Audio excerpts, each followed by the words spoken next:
Hello student, new chapter 14 our human resources. हमारा जो मनुष्य है वो भी एक संसाधन है। जैसे नेचुरल रिसोर्सेस होते हैं वैसे ही मानव को भी रिसोर्सेस माना गया है। Natural resources are very precious and need to be conserve. Natural resources है वो बहुत ही मूल्यवान होता है और इसे बचा कर रखना ज़रूरी है। But they are not enough, क्योंकि ये पर्याप्त मात्रा में नहीं होता है। A country also need skilled and educated people who know how to use and transfer this resources into useful good, है ना। तो इसमें मनुष्य के पास इतनी क्षमता है और इतना अधिक ज्ञान है कि वो रिसोर्सेस का मतलब जो ज़मीन से मिलने वाले रिसोर्सेस होते हैं उसको वो यूज़फुल गुड्स बना सकता है, उसको उपयोगी बना सकता है ना। क्योंकि अपन को पता है रिसोर्सेस जो मिनरल्स होते हैं वो ज़मीन के अंदर पाए जाते हैं, पर जब तक हम उसका यूज़ नहीं करेंगे तब तक उसकी वैल्यू नहीं है। Thus the people of a country are it greatest resources. इस प्रकार हम कह सकते हैं कि देश के जितने भी लोग हैं वो ग्रेट रिसोर्स हैं। That give us another important resources, human resources। इस प्रकार और अन्य चीज़ देने में, है ना, ह्यूमन रिसोर्सेस बहुत ही महत्वपूर्ण हैं। Humans are only living beings who have the ability to think, explore, observe, experiment, invent and create. हम देखते हैं कि मनुष्य के पास जितने भी जीवित मनुष्य हैं, है ना, उनके पास सोचने की क्षमता पाई गई है और वो खोजी होते हैं, है ना, खोज करते हैं और ऑब्जर्व करते हैं, मूल्यांकन करते हैं और एक्सपेरिमेंट करते हैं। इवेंट मतलब आविष्कार करना और क्रिएट मतलब निर्माण करना। तो मनुष्य में सोचने की शक्ति, खोजने की शक्ति, सोचने की क्षमता, है ना, और निर्माण करने की क्षमता और आविष्कार करने की क्षमता पाई गई है। Through the age humans have developed and use their knowledge to gain prosperity. तो इस प्रकार मनुष्य है वो इतना अधिक डेवलप कर चुका है अपने नॉलेज को कि उससे वो आनंद लेना चाहता है, अपने जीवन में कई प्रकार का आनंद का अनुभव करना चाहता है। जैसे साइंस को हम देख रहे हैं, नॉलेज के कारण ही हम साइंस के कारण उपयोग कर पा रहे हैं, है ना। ट्रांसपोर्ट में बहुत सारे काम हुए हैं, इलेक्ट्रिसिटी में बहुत सारे वर्क हुए हैं, तो मनुष्य के नॉलेज का ही फल है। They have learn to use the other natural resources to their advantage. इस प्रकार हम देखते हैं कि नेचुरल रिसोर्सेज से ही हमें बहुत सारे फायदे हुए हैं। After independence progress has been made in the agriculture and industrial sector. तो स्वतंत्रता के बाद कृषि और इंडस्ट्रियल औद्योगिक क्षेत्र में सबसे ज़्यादा विकास हुआ है। In different parts of the country school, college and hospital have also been open. और कई प्रकार के स्कूल, कॉलेज, हॉस्पिटल भी खुल गए हैं। But still half the people of the country are very poor. पर हम देखते हैं कि अभी भी हमारे देश के आधे से ज़्यादा लोग गरीब हैं। They do not get enough to eat. उन्हें पर्याप्त मात्रा में भोजन भी नहीं मिलता है। One of the reason for such poverty is the increasing population.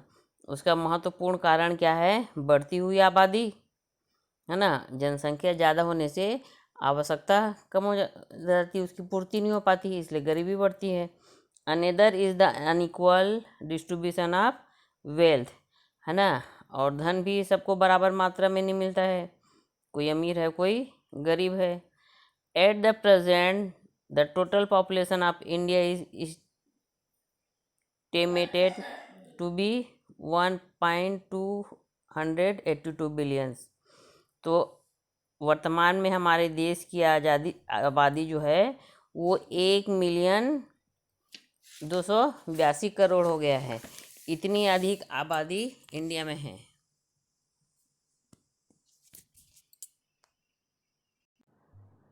Next, distribution of population. तो हम देखते हैं कि हर जगह में अलग अलग जनसंख्या पाई गई है। एरिया के हिसाब से जनसंख्या में अंतर पाया गया है। The distribution of population in India is highly uneven. हम देखते हैं कि भारत में जो जनसंख्या है उसमें बहुत अंतर पाया गया है। Some area are thickly populated while some area have very few people living in them. कुछ एरिया में बहुत सारे लोग रहते हैं और कुछ एरिया में बहुत कम लोग रहते हैं। The average density of population in India is 324 people पर स्क्वायर मीटर किलोमीटर। तो एक एवरेज डेंसिटी पाई गई है कि भारत में 324 लोग रहते हैं 1 स्क्वायर किलोमीटर में। Uttar Pradesh is the most populous state in India while Sikkim is the least populous. तो उत्तर प्रदेश है वो सबसे बड़ा राज्य है जनसंख्या की दृष्टि से, और सिक्किम में सबसे कम आबादी पाई गई है। अब पढ़ेंगे ओवर पॉपुलेशन, मतलब ज़्यादा जनसंख्या। The increasing population leads to storage of foods, water, houses, school, college, hospitals and jobs. अगर जनसंख्या बढ़ती है तो खाने में, पानी में, मकान में, स्कूलों में, कॉलेज में, हॉस्पिटल में जॉब की कमी आने लग जाती है। Some people lead a better life and become rich while some get a smaller share, while some do not get anything at all। तो हम देखते हैं कि इसमें से कुछ लोग बहुत अच्छा जीवन व्यतीत करते हैं, कुछ अमीर भी बन जाते हैं, है ना, और कुछ लोगों के पास कुछ भी नहीं होता है। ये जो जितने भी अमीर लोग हैं वो इनको कुछ भी शेयर नहीं करते हैं, इसलिए उन्हें कुछ नहीं मिल पाता है। This people remain poor and need to be taken care of. तो हमें चाहिए कि जितने भी गरीब हैं या नीडी व्यक्ति हैं इनकी ओर हमें ध्यान देना चाहिए। The government is taking the following step to help the poor by providing. तो सरकार है वो ये गरीब तबके के लोगों के लिए भी कुछ प्रयास कर रही है। उसमें फर्स्ट बता रहा है फ्री एजुकेशन टू चिल्ड्रन, बच्चों को फ्री में शिक्षा की सुविधा दे रही सरकार। Second, free medical centre and health centre in village and towns.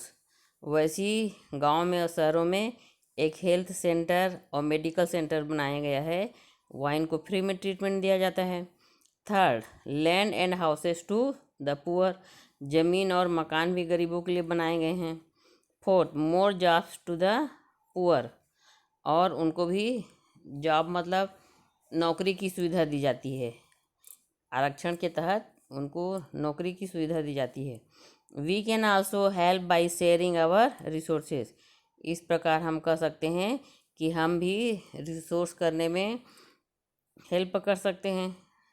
We must use as much as we really need so that everyone can have an equal share. और सच में पूछा जाए तो जितने भी नीडी लोग हैं उनको अपन को बराबर मात्रा में शेयर करना चाहिए। कोई व्यक्ति बहुत अमीर और कोई व्यक्ति गरीब नहीं होना चाहिए। इस प्रकार हम कह सकते हैं इस लेसन में ह्यूमन भी है, एक रिसोर्सेस है। तो इस लेसन में हमने पढ़ा the people of a country are its greatest resources. The distribution of population in India is highly even. Increasing in population leads to storage shortage of house, food, class, shelter and jobs, है ना। तो उत्तर प्रदेश है वो सबसे बड़ा state है और सिक्किम है वो सबसे छोटा है। और जैसी जनसंख्या बढ़ती है तो भोजन, मकान, पानी, रहने की कमी हो जाती है। ओके।